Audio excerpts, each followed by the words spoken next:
सर्वसामान्यांच्या हक्काचा आवाज जागर जनस्थान। धुळे शहराला वेठीस धरणाऱ्या पाझरा नदीचा पूर अखेर ओसरू लागल्याने धुळेकरांनी सुटकेचा निश्वास सोडलाय। प्रशासनाने शहरातील वाहतुकीसाठी महत्त्वाचे असलेले गणपती पूल आणि सावरकर पूल पुन्हा खुले केले असून जनजीवन हळूहळू पूर्वपदावर येत आहे। काल झालेल्या अतिवृष्टीमुळे पाझरा नदीने रुद्ररूप धारण केलं होतं। मध्यरात्रीच्या सुमारास पाणी पातळीत धोकादायकरित्या वाढ झाल्याने आधी खालच्या पातळीवरील फरशी पूल आणि त्यानंतर रात्री 12च्या ठोक्याला शहरातील मुख्य गणपती व सावरकर हे दोन्ही लहान पूलही पाण्याखाली गेले। त्यामुळे रात्रभर या तिन्ही पुलांवरील वाहतूक पूर्णपणे बंद करण्यात आली होती। सध्या पुराचा जोर ओसरला असून तरी कालिका माता मंदिर परिसरात फरशी पूल अद्यापही पाण्याखालीच असल्याने तो वाहतुकीसाठी बंद ठेवण्यात आलाय।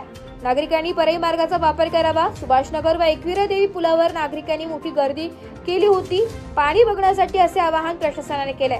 दरम्यान पुराच्या पाण्याने वाहून आणलेला प्रचंड कचरा आणि गाळ साफ करण्याचे मोठे आव्हान पालिकेसमोर असून स्वच्छता विभागाने हे काम युद्धपातळीवर हाती घेतलंय। जागर जनस्थानसाठी रूपक बिरारी, धुळे।